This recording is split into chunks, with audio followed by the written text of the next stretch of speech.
Welcome to our second episode of Jalan, where we share Malaysian business survival stories. I have here, all the way to my right, Mr. Chuck here. Hi. Yep, okay. Who's going to be asking regular questions. And we've got our guest here today, Jason Low, who runs his own startup. He's had exits. He's also has failures as well. And, we're here to talk about it today.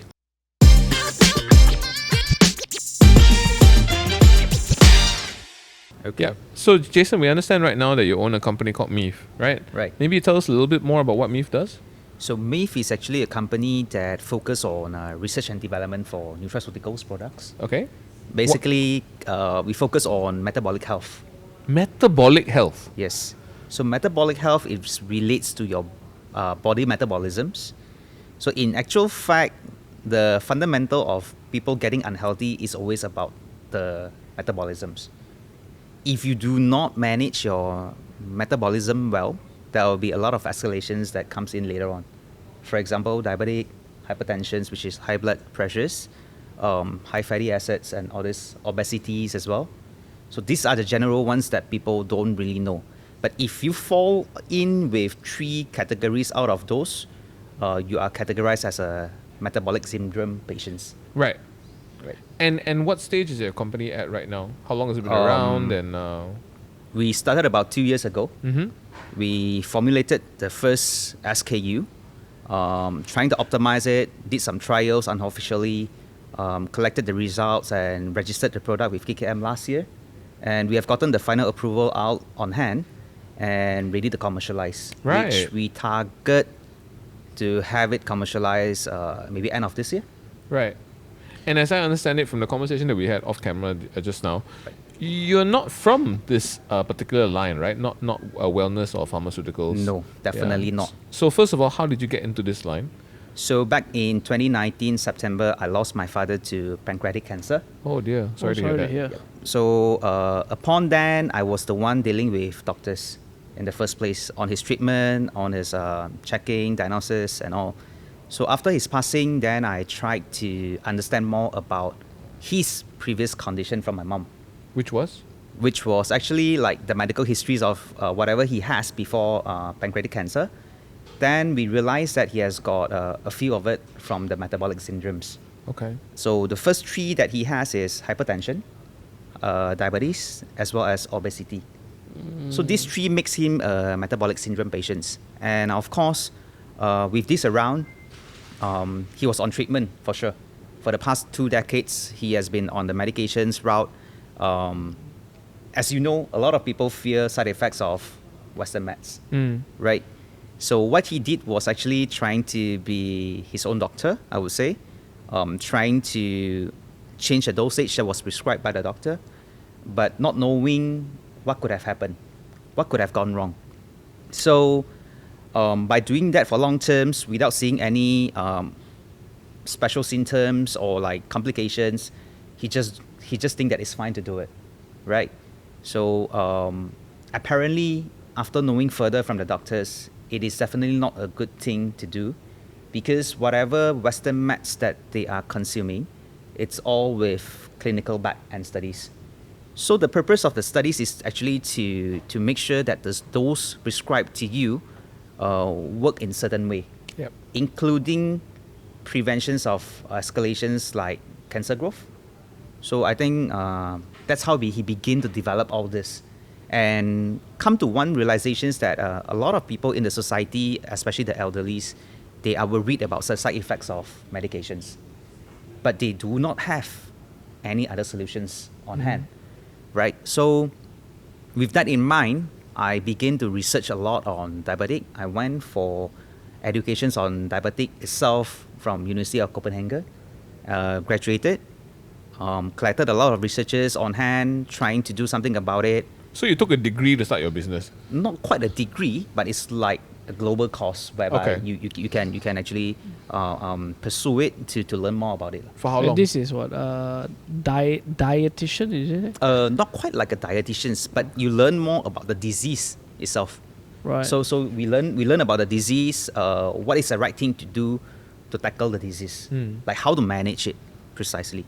So by learning that, then the next thing is we begin to look at it from a very dietitian perspective, which is to learn about nutrition, how to balance things up, how we can try to manage the disease without medication. Yep. Right? So as we all know, diabetes is categorized as a non-curable disease. It's called NCD. And government is spending a lot of money every year just to subsidize the drug in Malaysia. So, and to your surprise, Malaysia ranked number 1 for quite a while across Southeast Asia. Yeah, we are when it comes to number 1 diabetes. per capita, right? Yeah. For diabetics number. Yeah. Not surprising when you go into Because a we mamak, are at the range of about close to 20% Yeah. of populations that has diabetes. 20%. We are like, because kurang manis Jeez. doesn't mean anything, right? Right. It's And- either kosong or super sweet, right? So And we still have subsidies on sugar, right? No. Well, we've reduced quite a lot. Oh yeah, that's Yeah. right, Yes. yeah. But to my surprise is that like all this while when I first started, I do not know all the statistics behind it, right? It was just purely on the visions trying to create some solutions for the people, right? Because I believe as a startup, it's always about providing solutions to the table. When there's a problem and we bring the solutions to the table, that's we call it business. And so to my expertise, after studying through, I hired some nutritionists and also a laboratory to do formulation works. So we formulated a sort of like a supplements, I would say. When it comes to supplements, there's 2 categories in Malaysia. There's drug supplements and also there's another one which is food supplements. So the only difference between 2 is the dosage that you can use for certain ingredients. We call it bioactives. The more higher dose of bioactives you have, then you have to fall yourself under the drug category. Right. And the process of applying is much more complex and it takes very long time. But if you fall under food, it will be much easier. And it will take you about like maybe 3 to 6 months to plan it out. So do supplements fall under food or drugs? You mean mine? No, in general, like when you go to a pharmacy, You have buy- to. You have medical supplements, you have food supplements, right? Ah. So it's either food or medical. Yeah. So or like something drug. like omega-3 oil is a food supplement, lah. So it's easier to differentiate it. You just look at the product and look for the label with a MAL number. Right. So MAL number actually stands for the medical side. Oh. Yeah, if they have the number, means that they have registered themselves under the medical supplements category. And I if never it's realized food- there was a difference. If it's food supplement, If it's food supplements, normally it will come in a lot of format. So first of all, they do not have the ML product number. They would be in probably like jelly, powder mix, okay. or all sorts of format which is not small in general. So medical supplements normally come in 2 formats, which is capsule or tablets. Yep. Yeah. Yeah. But one interesting fact that people don't know is that, I think it's cool to share this. When you buy supplements, for example, you buy medical supplements, it will tell you to eat 2 capsules or 2 tablets, right? Yep. So each tablet would be generally about 300 to 400 mg, Yep. right? So with 2 tablets consumption, it's less than 1 gram. So less than 1 gram of bioactive, right? But when it comes to food supplements, it's generally more expensive in the first place, but people do not know why. Because in the first place, you look at it, the format, let's say, is powder mix, right? It's to be mixed with water and drink it down. But it comes in 8 gram, which is 8,000 mg formula. So in general, the ingredient that they use is way more than what you have in medical supplements. Because it's less potent, right?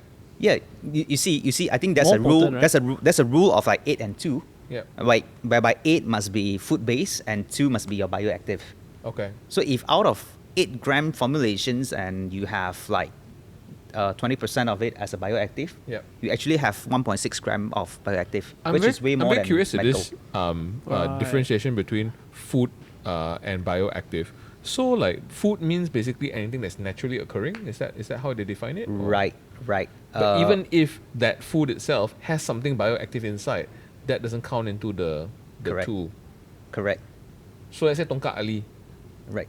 So Tongkat Ali would be mostly food lah, right? You just Tongkat Ali, I think it falls under bioactives. Oh. Yeah. But it's 100% natural occurring. So what? food would be more like vegetables, fruits, this kind of like Right. plant-based kind of like ingredients, I would say. But tongkali is also plant-based, I would say. But so this is very Gray interesting. area. Yeah, so you have to always look out at the template on how to structure it. So there's a lot of way how you structure the formula in order to create proprietary blends, I would say. Interesting. Yeah, Interesting. So basically, the ratios are what makes it proprietary. correct. So you see, all sorts of supplements in the market, there will be a lot of players, right? Yeah. There will be a lot of providers, brands, but to be honest, who is better than the other one? Yeah. So what I noticed in Malaysia is that there are a lot of players in this space, right? There and a lot of distributions method, whether direct consumers, whether MLM, a lot of players with all sorts of models. But the truth is that they are all very high profitability. Why is that so? It's because of the selections of the ingredient in the first place. I think the mindsets of trying to make it a very single pathway kind of like treatment is also one thing. So What does that mean? Sorry. So what I mean is that, for example, we talk about diabetic, Yeah. right? So we all know diabetic, it's all about high blood glucose. So in order to treat it in the first place, they always talk about reducing it, Yeah. right? Lowering down your blood glucose. So when they create the supplements, all the functions that they care about is just to bring down the blood glucose, Yeah. nothing else. It's very easy to achieve that, to be honest. With a very specific kind of like ingredients, maybe a few types, you can already have it. Nothing special, straightforward. But if you ask me whether that's the right path of treating diabetes, I would say no. Why? Why is that so? It's because so fundamentally, before you have your blood glucose increase, what could have gone wrong in your body? So that's the knowledge that we need to know before we treat the disease. I guess it's your food intake and digestion, and then therefore, so what you're doing is you're going one level higher and treating it at the Right. metabolic or digestion level. Am I right? So lifestyle is one thing. Lifestyle affects a lot because like how you rest, how you eat, and also like what kind of lifestyle do you practice, whether do you exercise or not. So all this counts precisely.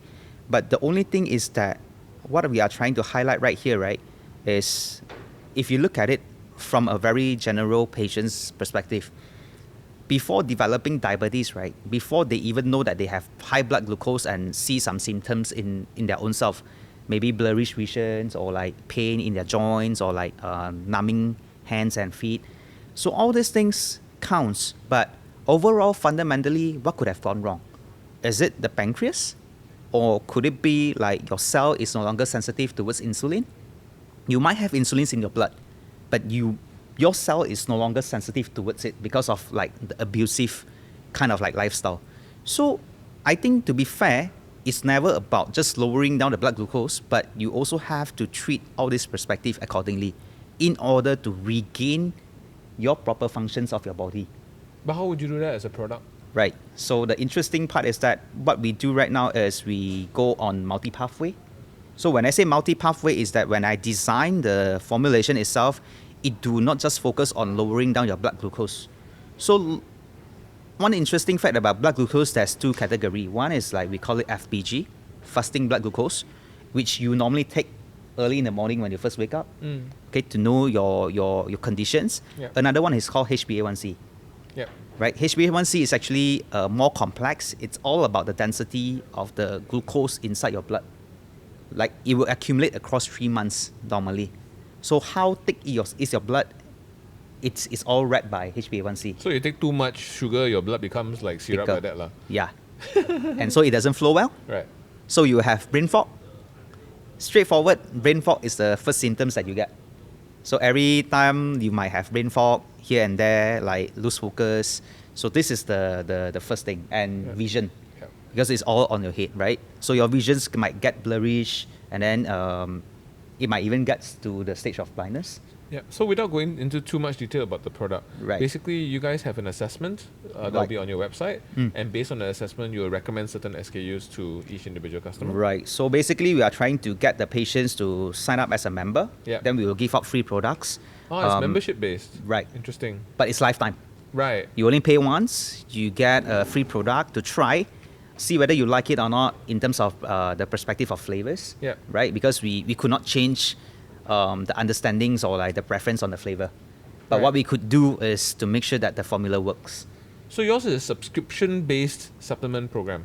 Not quite. You only subscribe as a member once, and then you unlock all your perks, Right. including the workout programs, because we are trying to go a very holistic approach. Okay. So whatever you get, it's all for free. Right. Right? So you get the workout programs, you get a lot of consultations, blood test sessions and stuff. So that's only once. You pay Right. once, you get all of it, including the product to try for 2 weeks. Get your results done up like before and after you try the products. Right. And we'll tell you the story like what it has does to your body. Okay. Interesting. And from there, if you think that it works for you, you want to continue buying it, you have unlocked all the perks to be a loyal customers. Do you have yeah. any questions about this particular industry? Because this industry is something that we haven't touched before. This is The wellness. This is a very supplements, yeah. interesting- Yeah, one time. So I mean, I'm just wondering how does sustainability work for you guys? Because if a customer only pays you one time, Right. and No, it's one time life- to unlock the perks only, lah, right? One time to unlock the perks at way lower than whatever you are buying the product for, right? So let's say, for example, I give you a straightforward example. If you are selling the product at 190, for example, per box, so we take maybe 150 from you, and we give you all the perks and inclusive of the product as well. You Ah. try it out. If you don't like it, or if you like it, then what's next? We carry on from there. You can still buy your product at a lower rate because you are a member. Yeah. I see. So Yeah, rather yeah, than selling you for yeah. 190, maybe I'll sell you for 120. I see. 100. Okay, I understand. Okay. So one interesting fact is that we are trying to make sure that solutions is available on the table to the people, to the right people, but at the same time be affordable enough. Mm. Because to be frank, there's another name for diabetes patients. It's called poor man disease. Mm. So why poor man disease is naturally, if you look at it, people who are not financially capable enough, they do not have proper meal intake and also nutrition intake, which results that their body and the nutrition perspective is insufficient. So they have higher chances of developing diabetes in the first place. Right. Okay. So is your product targeted at the lower income groups then? Yeah. Right. In generally, it's for everyone. Okay, so before we just leave this pharmaceutical thing, because we also want to talk about your real estate history, right? Right. Just one thing more about this wellness supplements industry. What would be one thing that you want to share with our audience that people don't know about this particular industry? Well, if you talk about industry perspective, is that I think generally you buy a lot of supplements from pharmacies, Yeah. right? Or online platforms like Zaza, like marketplaces, Yeah. Lazada, Shopee. So it's not a wrong move to buy supplements online or offline. The only thing is that you need to know what you are consuming. So transparencies on the product is very important. So there are a lot of complex perspective on how to identify whether the product is real or not, right? Because there are a lot of funnels involved to actually create a product.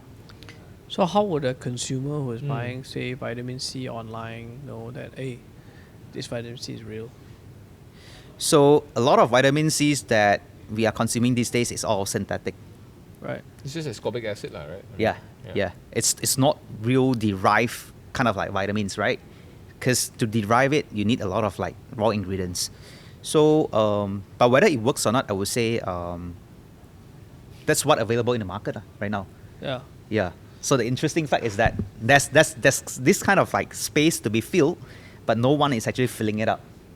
Why is that so? It's because I can understand when I first step into the industry, to create a real solutions, it involves high cost. So what comes next is your choice. High cost normally results in high selling price, right? To make sure the high profitability is there. But it's always about the people who do it. What is the purpose behind it? Do you want to create it for the people, or do you want to monetize it? So for myself, I chose the other route. Yeah. I don't look at the perspective of monetizations, but definitely if you ask me whether it's gonna be sustainable, it definitely is. Because right in front of our route is pretty straightforward. Like we don't really do similar practice like whatever other players is doing. We don't do like 10x, 20x kind of like margin. So I will say 3 to 4x is good enough. Yeah, so that's what we do. Okay, so let's go into the past that we talked about, which is why I think you came on the show. Right. You wanted to share a story about real estate. Right.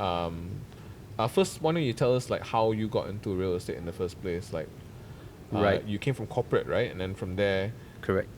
you had some experience in hospitality Right. with Berjaya and what was the other one? Sunway. Sunway Group. Yep. Right. Yep. And then after that, your parents, your dad, Yeah. had a business. Yeah. So my dad actually brought me back from corporate world Yeah. to my hometown, which is Terengganu. So what I did was actually we first set up a hotel in an unused building. Right. So it was a shop lot. Abandoned or? Oh, it's a shop lot that your father owned. So it was not rented out. So basically we are not doing anything about but it. you guys own that building lah? Yeah. Okay. So my dad owns the building, and then so I was asked to find something to do about it. Right. So because my expertise was in hospitality, so I was thinking, look, I've been in KL for quite many years during my study time and also corporate life, and I realized that the trend of boutique hotel was growing in KL, and it's getting very crowded. But the surprising part is that in Terengganu there's none. It's zero. No boutique hotels. Yeah. And when you So say boutique, meaning what's the definition of boutique? It's somewhere between budget hotel or Airbnb, kind of like homestay, or even homestay, Airbnb, and then the next category is more like commercial hotels like Park Royals, all these Okay. players, big players. So it's in between. In between, yes, definitely Not in budget, between. but not commercial. Slightly above budget. We can price it at budget, but the amenities that we are providing is definitely more than whatever the budget is providing. Okay. Right. So you have a stronger selling point in the first place. Yep. So we try to fill that gap, right? Because we see there are a lot of hotels in the market. In Terengganu, interesting fact is that you have like $200-300 kind of like hotel rooms, and you have like maybe like 50, 60 or even 80 kind of like hotel like Airbnbs or homestays. Per night, right? Yeah, per night. Yeah. Okay. So what we try to came in is actually to fall between 90 to 150. Yeah. So we first set up that, and then things turned out to be quite well. To be honest, because we are the first one. So in fact, we even thought of like we need digital marketing to boost our presence, to let people know who we are. This is what year? This was 2013. 2013. Yeah. Right. So Yeah. was there like a specific? So we understand like the category of hotel, but was there a specific target market that you were after? Like, what was your imaginary best customer? So in actual fact, when I first started up, I was just thinking of like serving the general publics, by people who travel to Terengganu during festive seasons like Raya and all. So we know that hotel would generally be packed during that time, Yep. right? So that's the crowd that we are targeting. So families and Right. travelers. But to our surprise, what turns out to be filling up the needs is actually salesmen. Oh, So there are a lot of like salesmen from across the entire Malaysia yeah. trying to go there to run some sales, like whether it's spare parts, hardwares, or like a lot of like other things as well. So they normally travel for short term, Right. 2 to 3 days, Right. So they will come in and they'll fill up the space. But where were they staying before you guys came about? Homestays. Oh. So Right. it's like slightly more premium, but you get better. Right. So you get more amenities. amenities, Yeah. like you have your own Wi-Fi and all those things. Yeah. Because generally homestays at that time don't have Wi-Fi. Oh, okay. Yeah. So we fill up the gap, and then I think the business just turned out to be a success. So what was? I'm just curious. Maybe for the viewers, Right. if I were to set up a boutique hotel today, what kind of occupancy break-even levels does one need? Interesting. Yeah. I would say you would need at least 70% to keep yourself healthy. 70% to be keep profitable. yourself healthy lah. Yeah. What is break even then? 50%. Yeah, 50% would be all right. Okay. 50% break-even. Right. Yeah, because generally hotel has a lot of categories in the first place. You need to see like what kind of amenities you are providing. So for us, right, we don't provide like things like cookeries, breakfast and stuff. So there's no bed and breakfast. It's only purely bed.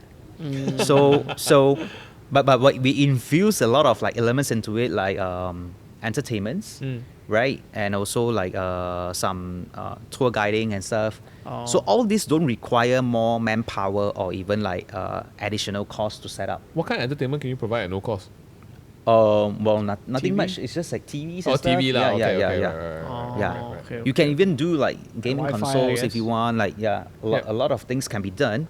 It's just that like, or we even have like a PC in the lobby Yeah. for people to browse or Oh. print stuff, Okay. and that's also a revenue model, I would say. Right. So Yeah. you're looking at it from the perspective of what can I add here that doesn't add to my manpower cost, Right. but increases utility for people who are coming. Lah. Correct. So F&B wise, we have like beverages or even snacks. Okay. Like a So vending all- machine. Right. Yeah. So all those you don't require manpower or Manpower. even like kitchens to set up, right? Yeah. So I guess maybe the next question is like, what is the biggest headache of a boutique hotel owner today? What would be the most challenging task? That people outside don't see. Yeah, they don't see. Yeah. if you talk about hotel these days, I would say the market is too flooded. Right. There are many competitions around, and it's purely subjective, depending on your locations. So for smaller area like Terengganu, Pahang, or even Kelantan, I would say the opportunity is still there. It's just that how competitive you are when it comes to service provisions. So would you say the biggest headache to operating a hotel that most people don't Right. see is getting customers or getting occupancy? Yeah, or how do you even find out about you? I think Yeah. retaining customers will be more challenging. retaining customers? Right. That means they want to come back again. To Right. Stay. Right. I mean, what would be the reasons that they want to come back again in the future? That would be the biggest challenge. I think for them to come for the first time these days is pretty easy. I think with proper digital marketing, get yourself have some awareness in the public. I think people would come, right? If you really present your hotel well in the first place, clean. I think hygiene is one criteria. Yes. And then the presentable perspective, right? A lot of things is all about your design, upkeeping and maintenance of it. That counts as well. But to be honest, coming for the first time don't mean much. What really means behind it is whether they will come back again. So what is that biggest challenge to get them to come back again? What would, as a business owner? Well, to be frank, we have been trying to figure it out. If you ask me whether we have customer loyalty back then or not, to be frank, we do not. It always comes and go. People just come, new faces come, and then Transactional. yeah. But if you see people coming back, that happens once in a while, but you don't see them often. But this goes to the name of your series of hotels that you told me, right? You want to tell everybody what the name of the hotel Right, is? right. Because we name it as walk-in, right? So the in comes with double N, Okay. right? And to my surprise, when we name it that way, actually we are just trying to be funky about the names. Yeah. Yeah. But we never expect that the crowd that came in turns out to be walk-in Just walk-in customers. customers. So that means all your digital marketing just throw out the window already lah. It's just Yeah. people walking past. Yeah, see we it, didn't and we then- didn't even execute it, to be honest. Right. Oh. So Yeah. you never executed any digital marketing? None. And how many hotel rooms did you have at that point in time? It was 20 something, near to 30. Near 30 hotel rooms, Yeah. and they were all filled up instantaneously, no Yeah, problems. yeah. Without any digital From day marketing. one, even without signboard, just banners, the place started to fill up, and then until the signboard is up, then it just run on its own. Wow. That sounds like a good business to go in. Why did you exit? So basically, we run it for a few years, and then there was once we actually obtained an opportunity from a buyer. lah. There's someone who wanted to buy the space, and then give us a good offer. lah. Right. Wait, Yeah, so so- was this only one walk-in, or there were like a few that? There's you only were- one. Oh, There's only only one. one. Right. Yeah. Right. Yeah. Okay. And So- oh, sorry, go on. So interesting part is that when we first started it, we were the only one, right? So with the trend begin to boom, people start seeing us, and then there were a lot of doppelgangers around. lah. Yeah, trying to duplicate the business Copy, model. Yeah, copy and paste, and then so the space also getting more and more congested in the first place. So if you ask me whether it's a sustainable business or not, to me, it will be more and more challenging eventually. Yeah. So we choose to exit at the right time. Fair enough. So I guess the question is, what was the profile of the buyer? I mean, maybe for the entrepreneurs listening Right. today, they're always thinking, okay, my one exit is, or there's several exits. Either I do an IPO, or I get someone to buy me out eventually. Correct. But what was it that you think the buyer actually wanted to buy, or why were you looking so pretty that they made you a good offer? So maybe because of the size of the hotel is also generally quite moderate, I would say. It's not too big, and yet it's not too small to host a group of people. So the buyer of the hotel is actually, they were in education line. Oh. So they host a lot of education sessions from time to time to gather people from abroad, like places like other states or even from East Malaysia. Yep. So they have a lot of gatherings ongoing from time to time. So normally what they do is they will need hotel rooms for the visitors, right? So eventually their office was actually just few doors away from ours, and they noticed our presence. So they came, they sat down and talked terms. Then we think that it's not really a bad offer, so we choose to sell it off to them. So That's after how long of running it? Sorry. It's about four over years, 4 over years. close to 5. that's a Wow. pretty good exit. So they bought the property plus the business. So they don't buy the property, they buy the business. I see. So they okay, buy okay. the business with all the existing amenities and Right. facilities inside it. So they refurbish it, they rename the place, and then they continue paying rents.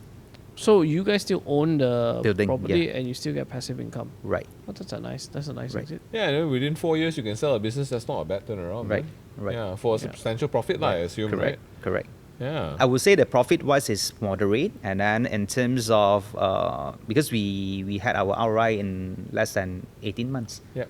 Yeah, So how would maybe for I know because this podcast for entrepreneurs right. is that at that point, how did you decide what was a reasonable or unreasonable offer? Because you Valuation, said that, you said you had a good offer. What was is it like a price to sales or price to earnings? How much you have cash on a balance sheet? What forecast? I think to be fair, during that moment, what we value more it's on the hybrid model, because we get to cash out on whatever that we are letting go, You invested lah. right? So invested, made the return, and then continue making profit. Up to one stage, people offer to buy out, right? Yeah. So the buyout price don't have to be high in the first place. What we value is the continuations of the operation. Because if we are still in the game, we have to compete with whatever competitions is out there in the market, right? Correct. So competitions don't really assure you winning rate. So Okay. what you need to evaluate is that what if you lose the battle, Yeah. right? There will be a lot of challenges that you're going to face. Mm. You might need to refurbish the hotel, or you might need to change the concept or upgrade it. So that will incur more costs, right? Yeah. So if you walk out at that point of time, letting someone else do it, so the battle falls on him or Sure. her, Okay. right? But at the same time, with the hybrid model on the table, I think it's interesting in a sense of like you get to collect rents permanently, right? So you have stable income without having to run the operation. So I think because of that, it's also a good exit point for us. But how did you? I guess what was the basis of valuing it? The business itself, not the property. Right. What was your basis? Was it financials? Was it We- forecast? Was it cost of investment? Because what we did was the stability was there. So we don't have many rooms, right? Pretty much all the time it's almost like fully occupied. So we are able to identify the average monthly revenue model. Right. So Okay. we know the revenue model, and then we basically, if not mistaken, we sell it for about 10 times. 10 times revenue. Yes, 10 10 times times- of our monthly revenue. Oh. 10 months. 10 months, yes. Oh, it's, 10 months, it's not right. it's not that much. Oh, to I be see, honest, okay, it's not okay, that okay, much. Okay. But I think it's good enough. And then now you get rent. Oh, sorry. Yeah. Yeah, and you get rent. Yeah, that's a Oh, pretty so good you deal. got Yeah. 10 months or so, roughly 1 year of revenue, like in a way, because Right, 10 months, right, right? right. How did you guys land on a number of 10 months? Like, just curious, like, why did the buyer say, okay, here's 10 months? Did they go with 10 months, or they're like, here's a number? So no, actually we first offered it out at a year. 1 year revenue. Yes, 1 year revenue. Okay. And they just counter us with 10 months. So which we think is still okay to Okay, accept. makes So we take it off. So, just curious, I mean, revenue for those viewers is just revenue, lah. Right. That's not necessarily profit. Right. So, what kind of margins were you guys looking at that point in time? net margins? Margin was, I would say, it's about after we break even, then the rest of the time, the cost is pretty low, to be honest. We only have like about 5 manpowers. Okay. Per hotel. Yeah. For one hotel, 5 people. Yeah. We What, have 30 rooms? Cleaning and cleaning, front and then front desk. That's all. Oh. Couple shifts, I guess. Yeah, the shift. So what was like a net margin? Were you guys doing? It's quite high, to be honest, because normally hotel don't get full houses, Right. right? So when we have full house, the margin is quite high. We have at least close to 75%, which is margin. 75 occupancy rate lah. No, 100% occupancy rate. Oh, Close to 100%. Yeah. So your net margins were 75%. Yes. Yeah. After taking out rental and Yes. staffing and all. Yes. Wow. Because Okay. when you think about it, your cleaning expenses is a salaried person, your front desk is a salaried person, Right. your internet is a standard rate. So Right. it's only like when someone comes in, Right. It's There's like base cost and there's then no everything add is cost lah. There's no profit added lah. cost when There's someone no comes in additional lah, cost. Right. I think operational wise take up about like 20 to 25% Right. of your entire like revenue, and then the next thing is the rent lah. Right. Right, because since my dad owns the building, so we don't pay rent. Ah, okay. During So early that's times. okay. So 75% Right. is excluding rent. Right, right. So if you pay rent, I think that will cut you down to maybe about 50%. 50% based on 100% occupancy rate. Right. Well, that's pretty profitable. So it was a good business, to be Yeah, honest. yeah. Just that we see the competitions coming in at that point of time. We think that it's best to exit So, just curious, did you guys exit before COVID or after COVID? way before. So that was a guess right move. Yeah, yeah, way before. I guess maybe here's a message to maybe entrepreneurs, like at what point do you decide to let go of your baby? Right. Right? Is it when it's really doing well? Like you know, like when you're Correct. when you have high occupancy rate, I guess what did this thought go into your mind? Is that okay? Right. I've got 100% now. I just need to find another location, get another 30 rooms, and then do another 100% occupancy. So that did not come into my vision, but Why, it went into my dad's vision. Oh, okay. So what my dad did was actually my dad saw the profit behind it. Yeah. So he went to acquire another piece of land which is nearby seaside and trying to convert that into a hotel. So that didn't really took out until few years later. Yep. Yeah, because acquisitions of the land take some times, and because it's a standalone building, so you need a lot of processes to go through to Permits and all. yeah, permits and all, to build it, to renovate it, and to run it. And that one is more complex because it has a restaurant, so you need to recruit cooks to run the show, and then it's a more of like an outskirt area, so it's not really in the city center. Yep. So it has its own niche. It definitely has its own consumers. But overall, that came in later on. But eventually, I think my family passed it to Oyo. Also, Yeah, you did so- sell the Oyo in the Yeah. end. We were So talking about Oyo, Oyo just yes, now. correct. So Yeah. Oyo actually runs that one later on. Right. Right. Yeah. Wow. Right. But that one is definitely not as profitable as what we were doing in the city itself. Yeah. So basically, I guess in the mind is that we always think about maybe from maybe an average person and say, oh, you know, the more rooms you have, Right. and then you kind of split your base cost. Your cost per room is lower, but Correct. not necessarily true in your case because you're only doing 30 rooms and Right. 5 staff, and you were still very profitable, right? I think the more rooms you have is you also have to take into accountability that how you maintain the rooms, right? There'll be a lot of defects. There'll be a lot of maintenance work needed in hotel line. You just never know. It could be as fast as like today you first open your door and the next day the room is already defected. So you need to upkeep it. It's not easy. Yeah. Yeah. Okay. So this is also one of the challenges that you need to really bear in mind when you first set up a hotel. Okay. Yeah. And then after that, you somehow built the first condo in Kuala Terengganu. No, to correct that, we didn't get to build. Oh, okay. So this is So- where the story comes, the survival story comes into play. Right. So Okay. basically, during the moment of running the hotel, because things were pretty much stabilized, Yeah. right? So it's automated, to be frank. I don't have to be making up the bed or like Yeah. standing in the front desk. It's all like Did you automated. ever make up the bed? I'm just curious. I did. Okay. I did, but not that much. Okay lah. Yeah. You used to make up your own bed when you were a kid?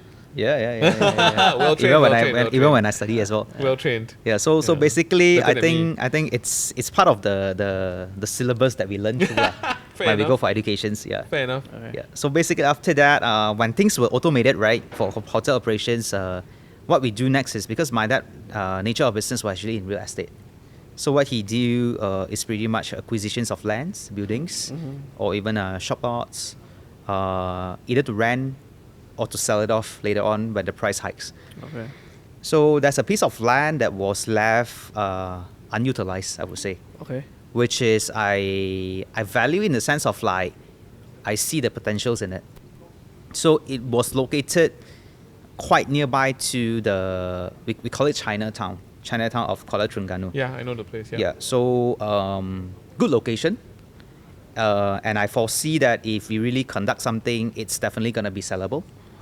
So I first approached my architect friends, and I paid him some fee to draw up a plan. Right. Right. What was the size of this land? Just curious. Give us an 1 idea. point something acres? 1 point Oh, something. that's yes. Not- big in No, Chinatown. it's not that big. It's not exactly in Chinatown. It's quite some distance away. Ah, Maybe about okay, like okay, 5 to okay. 10 minutes away. Okay. So Yeah. one- Because one Chinatown was quite acre- crowded. I Right, remember. right. Yeah. 1 acre roughly is 44,500 square feet, right? Is that- am The I right? total size was close to 50 lah. 50,000 square feet. Okay, Right, so right. 50,000 square feet of land. Okay. So we tried to build the first condominium, and we draw up a plan of 28 stories. So 50,000 square feet, Right. 28 stories. Right. For context, What what's is- the highest building in Kuala Terengganu? Yeah. At that point of time, it was close to 20. So you were proposing to build the highest Right. building Residential. in Kuala Terengganu. Right. So highest building full stop in Kuala Terengganu. Yeah. Right. And So when was this? What year was this? it was in 2014. Okay, 2014. Yeah. Right. And then what happened?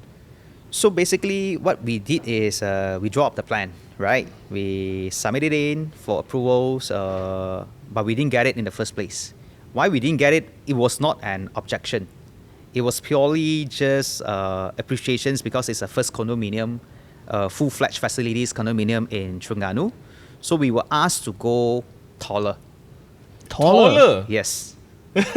So what? Sorry, what's the plot ratio looking like? I mean, 28 stories and 50,000 square feet. What was No, the plot ratio comes in if it's a commercial space, Right, right? If So it's we were actually residential? more on density. right. So they count it by household basis. Okay. So we were actually encouraged to go at least 10 floors higher. So 38 floors. Right. But 28 is a nice number for Chinese people. lah. Right. but we don't Oh, it's mind, near to be Chinatown, honest. right? Yeah. So I said so the Chinatown so the some so more, the yeah. interesting fact is that because when I first engaged the so-called consultant teams and also the architect teams to draw up the plan, right? Once we have that on hand, the next thing is we have to take considerations on who to build it, right? So I came to KL, knocked on the doors of some developers, spoke to some friends, was introduced to some of the boutique developers as well, and from there we managed to sign a JV agreement with a developer from KL. And so my dad sits in as a landowner, developer will be the builders, then I sit in as a consultant, right? So this kind of structures was pretty much healthy. Okay. So we brought it to the table, trying to submit it in 28, turned down, asked to go 38.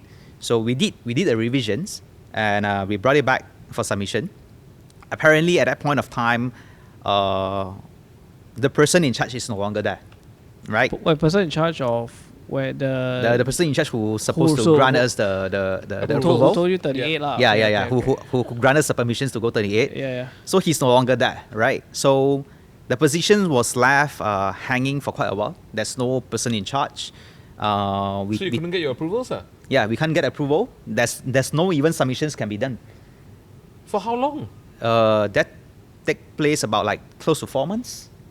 4 months. Okay. So 4 months before the new candidate came in. Yep. Right, candidate came in. We tried to submit, but he has got no expertise in this. Okay. So he further escalated us to the technical departments and asked us to wait for a bit. So I think further down the road, another 3 to 4 months again, and then they came back with a decision of not granting us the approval. Right. Can I get an idea Right. of what your burn rate was like while all this was going on, and was there any other thing going on within the company or? So actually, nothing much. Precisely, okay. When we first signed a JV agreement with the developer, we have commitments, Yep. right? Because they wanted to lock the deal, they Yep. pay us something. Yeah. But if we fail to deliver, there will be consequences to pay. Yep. So what were you meant to deliver? So we are meant to deliver at least 28 stories. Or deliver meaning get approvals? Sorry. Yes, definitely. Because Oh. because they are the builders, right? Okay. So they came in for a deal whereby they want to build this so that they could really monetize on the entire projects. I see. So my dad would get his card, and Yeah. I would get my card, Okay. and developers make his card, Of course. right? So 28 is the your bottom deal, line. Your deal as a landowner was to get the necessary approvals for the builder to build. So my dad was a landowner, but he don't do anything. So I did the planning. So I brought the plan out and looked for candidates. Right. So the deal was actually agreed between me and the developer, Yeah. but signed by my dad, which is Right. because he's a landowner, right? Officially, he's the beneficiary owners of the land. So he has to sign the deals as well. So we enter into a tri-party kind of like deals. Sure. Yeah. So can I understand like the emotional journey here as well? So, you guys went out to try and develop this land, then you managed to get a developer to agree to develop it. Right. Then you submitted it in. At that point in time, I assume there was a lot of optimism around it. Like, Right. Yeah, Right. you got the developer already. That's half the job done, right? Right. Go in, submit it, and cross your fingers, or like, what were the chances that you felt that you had here to get that approval? So pretty much we were quite confident before we even draw up 28. Right. Right. So to work on my positions as a consultant, first of all we need to find out what can be built. Yeah. Right. We know the allowable height and also the criterias of the building itself before we even start planning. How do you know that? We just walk into the office. Okay. We just walk into the government office and trying to find out more and trying to understand what is allowable on that particular land, Yeah. the zoning of it. Yeah. Right. So And that was a residential. yeah, it's a Okay. residential. So concept of it is definitely is good, not rejectable, because we are trying to create a condo whereby we are overlooking the sea. So the design wise is good as well. The only thing is that, which is why we can get a deal with a developer, to be honest, and they could foresee that it's sellable in the first place Yeah. before they entering the deal. But when we are not able to get the deal done right at 28 stories, so it was a nightmare because the results that came back, it's only 18 stories. What? Wait, they asked you to go up to 38, and then they Right. cut you back down to 18. Yes, correct. So the new team actually grant us approval for 18. Right. So when we look at it, right, 18 stories is definitely a no-go. Right. So It's just not commercially viable. definitely not viable because it Okay. would not be even sufficient enough to cover the land costs. Right. Right? So eventually we choose not to build, right? So to them, if you choose not to build, then it's all right. There's no harm to To their who, side, sorry? right? To whatever the approval side, approval. yeah, But the to the authority side. developer? To the developer, is a nightmare. Be pissed, right? Yeah. Well, I mean, we managed to keep the relationship healthy. The only thing is that we tell him the truth, right? We just be honest that like these are the obstacles that we face. I think for him, he would have known all this Of course. coming in. I mean, any Yeah. seasoned developer would know, right? Right. Like, this is not the first deal that they have entered, and I think they are quite familiar with it. So he said it's all right, just keep trying, right? Trying to appeal and stuff. So we did try to appeal. So from 18, I remember we were offered 22, but it's still a no-go. It's still definitely a no-go. What's the rationale when they throw these random numbers at you? Like, at first it's 38, then it's 18, and now it's 22. No, it was like- 28 and 38 Yeah. and then yeah. 18. To be honest, we do not understand the ideology behind it. Yeah. But since whatever that has happened, the only thing we do is we choose not to develop. So I told the developer myself that we will try to keep appealing, give us some time, right? And he agrees. So at that point of time, I think we were just trying. While we were still trying, then halfway through we received an offer. Oh. So the offer didn't came from somebody else, but it's from some party who who was appointed and Right. came over to speak up to us. Right. Makes sense now, right? So Right. offer to buy that piece of land. So he came to offer us to buy out the land. I see. Okay. I guess to develop it to 38 lah. Yes, correct, There's correct. something in my correct. eye right now. Okay. Yeah, I think So- a fly went into my eye. just So, now. so the interesting part is that when they came and approached, they approached the landowner, which is my Right. dad, right? Yeah. So I was not there in my hometown. Right. So they offer to my dad. My dad called me up. Yeah. So my dad asked me like, should we sell? So to me, at that point of time, because we have two perspectives to evaluate. First of all, is the profitability of the project, right? And the other one is the commitments towards the developer, because we signed a deal, Yeah. right? So if we sell it off, then the deal is already Off. the Yeah. table. What do they think? Are they able to accept it, or would it be other consequences to face? So immediately I call up the developer and tell them about the offer as well. Just be honest. I think that's a fundamental. So I share him the news, and then he said like if they are okay to buy it out, then just buy it out, and then we just make whatever we make. So immediately, to my surprise, they pay up quite fast. They meaning the new buyer of the land. Right.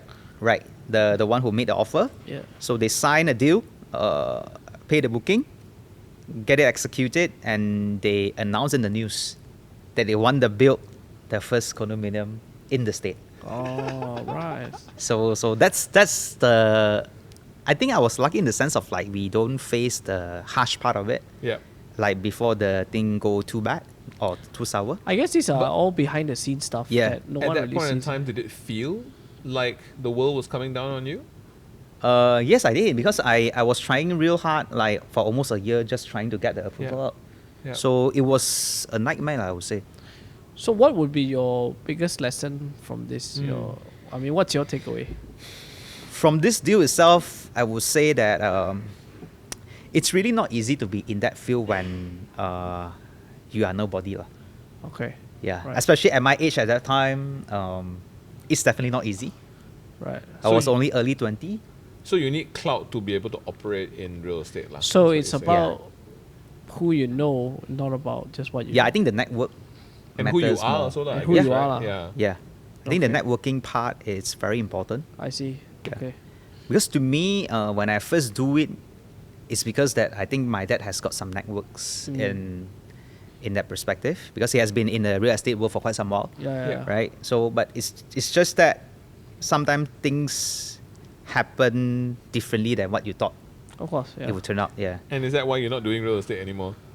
Not really, because after that, I still hop into more on the technical part, which is constructions. Okay. Right. Because we still have multiple deals ongoing, Yeah. similar structures, but the only realizations that I had is that ideas could be cheap, especially when you bring it to the table, when everything is fully disclosed. It no longer holds the value that you see behind it. We really see the value behind the idea, right? It's only the fact that we were planning it, we saw the potentials in it. But when you bring it to the table to the people who are not right, I think the value of it just goes off the table. Yeah. Yeah. So which is why I don't carry on the fundamental practice of like consultations anymore. Right. Yeah, because when I first started that is we realized that a lot of landowners in small areas like small states, they buy lands and they do not know what to build. Like a good question that you asked earlier on, how would you know what to build? Yeah. It's What because was the, what's the market demand, right? because we went to find out from the states or even the government or even the relevant departments to know what is the criteria that we can do Yep. in order to derive the highest value or potentials of the land. So we can advise or provide idea to the landowners. Actually, this brings me to an interesting observation or question. Actually, like how many companies out there are sitting on land lots Right. that are not doing anything whatsoever? I don't think there's any. Really? So I you don't think think there's everyone any. utilizes their land lots for something? Yeah, because you see, like, I think if you ask me whether there's any companies like mine Ah. doing similar structures, right? Ah. I think it's not easy. Like your dad owned a whole bunch of land in various places, right? Right. Were they all utilized? Some not, some yes. How long were But- they sitting there? The ones that are not like just. It could be a decade, more than a decade. But in terms of like, so you're just hoping for the land to capitally appreciate, or Right. And is that still the case? That I land think can- fundamentally my dad intention is to get it like appreciate in terms of value And and then sell sell. it off. Right, right, So right. in an investment portfolio, lah. Right. Real estate investment portfolio. Right. Does that still work today though? With property I don't think prices? so. I don't think so. Huh. So first of all, I think the land these days is pretty much expensive, Yeah. right? So to enter into that space, it's pretty hard. And to Right. get the right land to develop is also not easy. All right. Right. So my dad has scouted across the nation, even to overseas as well. Right.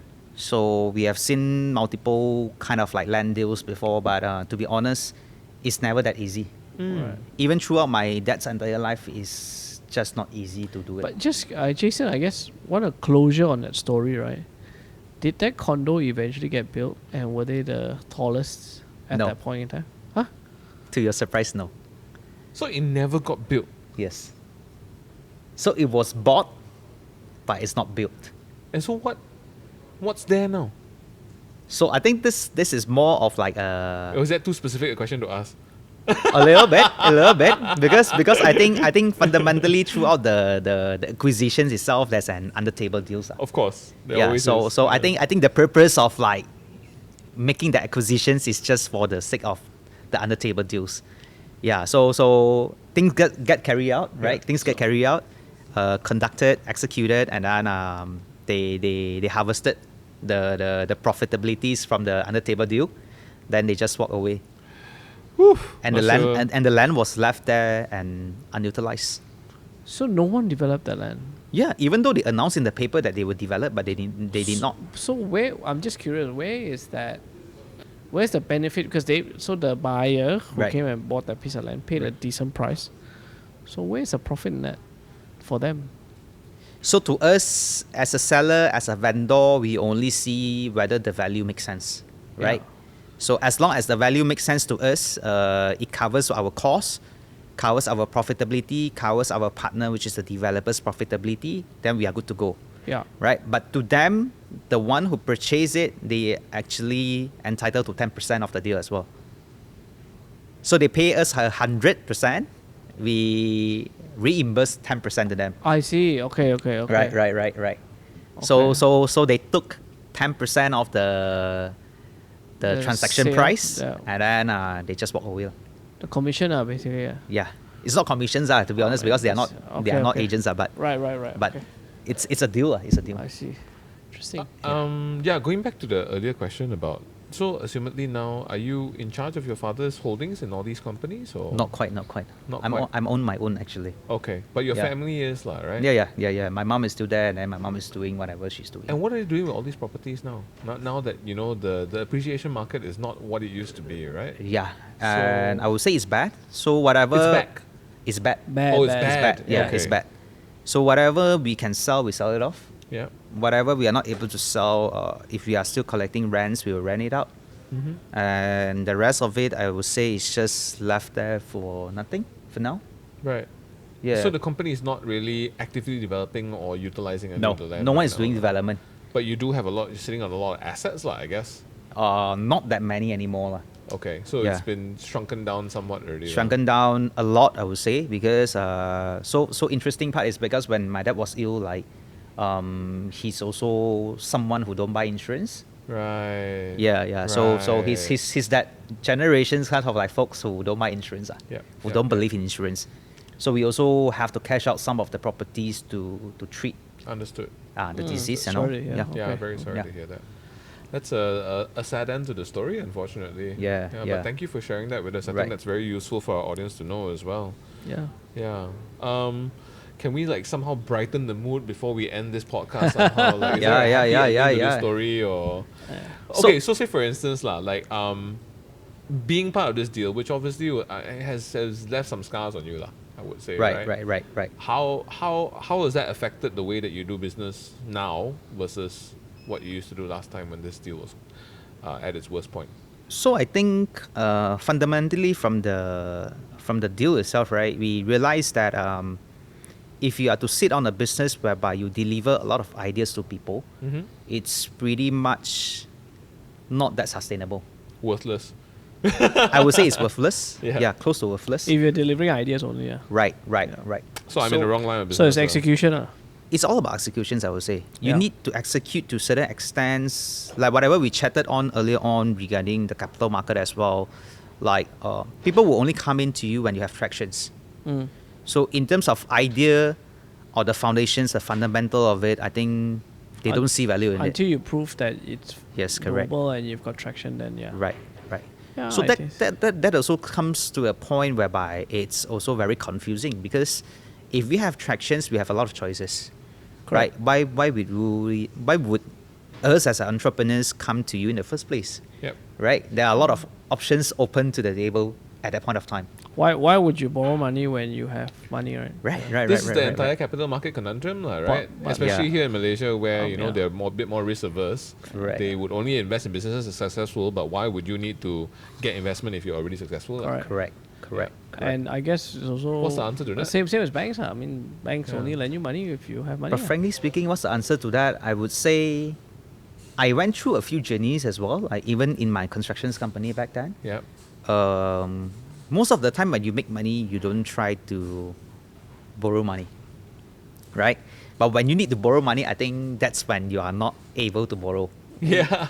Ironically. So yeah.